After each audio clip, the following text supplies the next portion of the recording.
George E. Bailey was born in Whitefield, Maine, where he entered into marriage with a woman from Lynn, Massachusetts, before settling in Elna, Maine.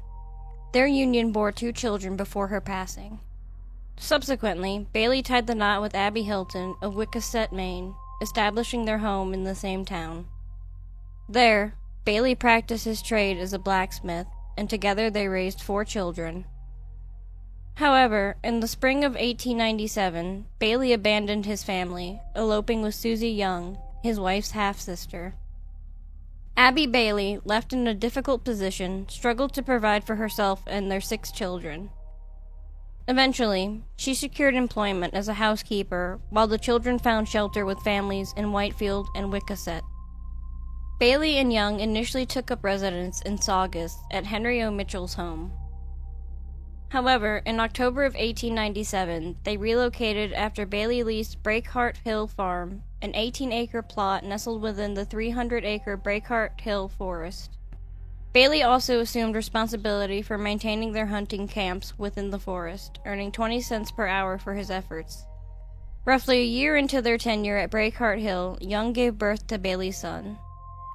John Courtney Best entered the world on April 8, 1865, in Sackville, New Brunswick, amidst a bustling family of 9 siblings. His formal education endured until approximately age 12, after which he split his time between school during winters and farm labor under his uncle's roof for the remainder of the year.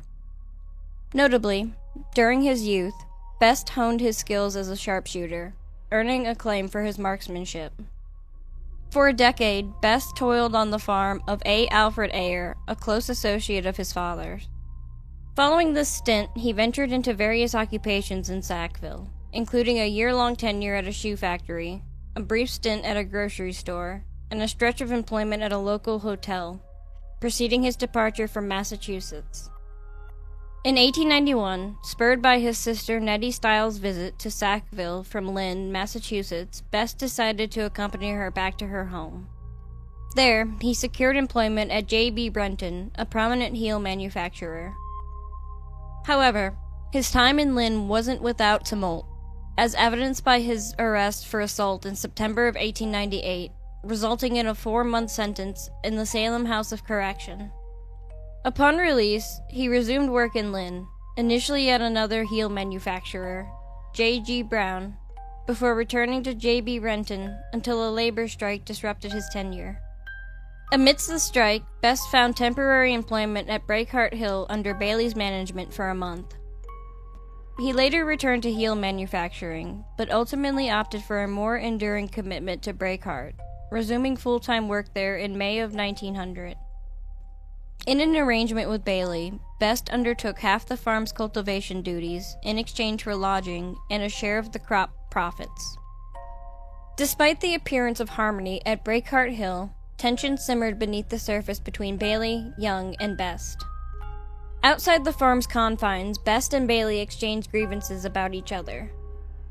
Best lamented Bailey's alleged mistreatment of animals and his failure to compensate him fully for his labor. On the other hand, Bailey criticized Best for perceived laziness and a penchant for alcohol. To curb Best's drinking, Bailey delayed his payment until after the crops were sold, and often provided him with less than requested for farm supplies to deter his spending at the saloon. According to Susie Young, Best's behavior was marred by periods of intense drinking, lasting up to a fortnight, during which he exhibited erratic and potentially dangerous conduct. On one occasion, in a drunken state, Best reportedly uttered threats of violence. Despite these episodes, Young noted only one instance of confrontation between Best and Bailey, suggesting a relatively rare occurrence of discord between the 2 men. On September 27, 1900, Young departed Breakheart Hill to tend to her ailing mother in Wickaset, taking her son along. Bailey opted to stay behind, convinced he could never return to Wickaset due to the lingering fallout from his departure. As a result, Bailey and Best found themselves alone at Breakheart Hill.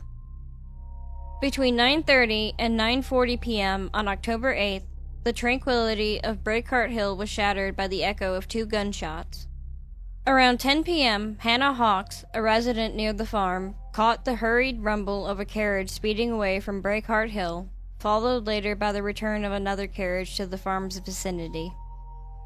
Meanwhile, around 1:30 a.m., Ora Bede, living near Floating Bridge Pond in Lynn, observed the passage of a distinct wagon, its presence marked by the unsettling clatter of a loose wheel. The following day, Best canvassed the neighboring households of Sarah Rowe, Simon McKenna, and Annie Dwyer, seeking any signs of Bailey's whereabouts, claiming he hadn't seen him since 8 o'clock the previous evening.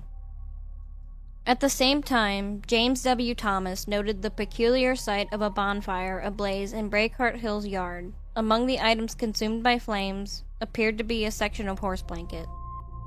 This discovery coincided with the absence of 2 horse blankets, a fact observed by farm assistants Johnny Mitchell and Win Rowe. Suspicion deepened when Rowe also noted the conspicuous absence of one of the farm's axes. Though no official report was lodged, murmurs of Bailey's disappearance circulated. Micaiah Clough, one of the property's owners, upon hearing of Bailey's vanishing and Best's reputed drunkenness and neglect of the livestock, ventured to the farm to confront Best. The latter, unperturbed, attributed Bailey's absence to a flight from Maine authorities, citing a hefty bounty on Bailey's head for deserting his spouse. On October 17th, a grisly discovery unfolded at Floating Bridge Pond, a man's torso concealed within a bag, bearing the ominous mark of 2 bullet wounds to the chest. Authorities swiftly linked the body to Bailey. They paid a visit to Breakheart, summoning Best to identify the remains.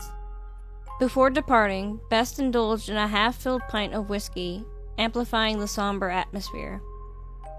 Upon inspection, Best affirmed the clothing adorning the body as belonging to Bailey. Later that day, the missing limbs were located. Saugus Police Chief Charles O. Thompson affirmed Best's identification, citing congruence in height, hair color, and shoe size between the body and Bailey.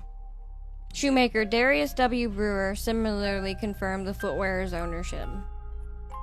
Further evidence surfaced in the form of a small Shavy watch bag found on the body, later recognized by Young as one she had crafted for Bailey.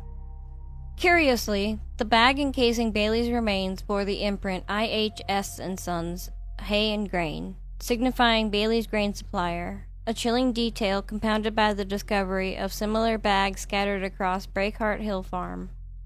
The investigative helm was steered by George C. Neal of the Massachusetts State Police, with officers from both the Lynn and Saugus Police Department lending their expertise in the inquiry.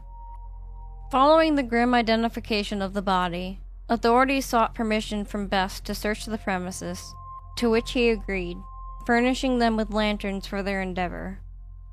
Notably, one of the 2 bullets recovered from the body matched a rifle discovered at the farmhouse. Scrutiny of the weapon revealed recent discharge, although Best contended it had accidentally fired a week prior. Further inspection of the domicile unveiled telltale traces of blood on the carpet, wallpaper, and windowsill of Best's bedroom, a detail he attributed to pre-existing conditions. Subsequently, Best was detained under suspicion of murder.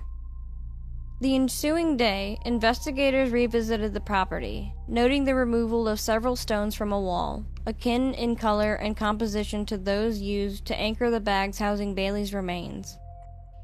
On October 18th, medical examiner Dr. Joseph G. Pinkham deduced from the body's stomach contents that the murder likely occurred on the night of October 8th. Analysis of the bullet trajectory suggested the assailant fired from a 45-degree angle, likely standing above Bailey, who may have been seated when shot.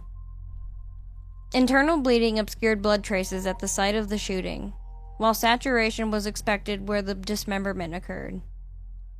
As a result, police redirected their focus towards locating the site of mutilation. A crucial discovery emerged when a Saugus police officer unearthed an empty .38 caliber cartridge beneath a small barn window, aligning with Pinkham's timeline, suggesting Bailey was shot while seated in his wagon outside the barn. Subsequent findings, including Bailey's overcoat hanging in his bedroom, led to revised theories, with the prosecution ultimately positing that Best shot Bailey as he ascended the barn cellar stairs. On January 25, 1901, Best faced indictment for the murder of George E. Bailey. Following this, on January 30th, he appeared for arraignment, entering a plea of not guilty. The process of the jury selection commenced on the morning of March 18th. Presiding over the trial were Massachusetts Superior Court Justices Jabez Fox and Edgar J. Sherman. The trial commenced on the afternoon of March 18th. During the fifth day of proceedings, William H. Stiles, Best's brother-in-law, unveiled a damning revelation. Best confided in him about hidden property, including a watch stowed away in the barn's basement. Best urged Stiles to discard the watch at low tide, fearing its discovery would seal his fate. In response, authorities swiftly descended upon Breakheart Hill Farm, uncovering a concealed package suspended from a rafter, containing a gold watch, $75 in cash, a pocket knife, and a fragment of a leather coat resembling Bailey's attire on the fateful day of his demise. Testimony from Oakes M. Palmer, a watchmaker from Pittston, Maine, confirmed the watch's serial number matched one Bailey had twice entrusted to his care for repairs in 1891. In defense, Best asserted that he procured these items after Bailey's disappearance, citing a debt owed to him by Bailey and a desire for self-protection. The trial reached its conclusion on March 28th. Following 6 hours of deliberation, the jury delivered a verdict of murder in the first degree.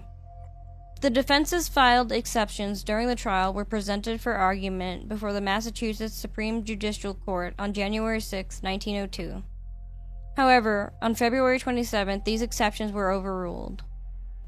Subsequently, on March 13th, Best's legal team sought to overturn the verdict and secure a new trial, citing that the verdict contradicted the evidence and alleged one juror's disqualification due to deafness. Despite their efforts, on March 15th, Justices Sherman and Fox rejected the motion. On August 6, Governor Winthrop M. Crane and the Executive Council entered Best's plea for a commutation of his sentence. Regrettably for Best, his appeal was met with rejection. On June 14, 1902, Best received the death penalty by electrocution. Scheduled for the week of September 7, 1902, his execution was designated to occur at Charlestown State Prison. Notably, Best marked the first prisoner in Essex County, Massachusetts, to face this form of capital punishment. On August 28, 1902, Best was transferred from the Salem jail to Charlestown State Prison. His execution took place at 12:22 on September 9th. Throughout the procedure, he remained composed and silent, offering no final words. Thank you all so much for watching. If you enjoyed this video, please give it a thumbs up and hit the subscribe button to join our community. We upload every Monday and Thursday at 4 p.m. For more content like this, be sure to check out our other videos on the channel. You can also follow us on our other social media platforms for uploads and updates. Thanks again for watching, and we'll see you in the next video.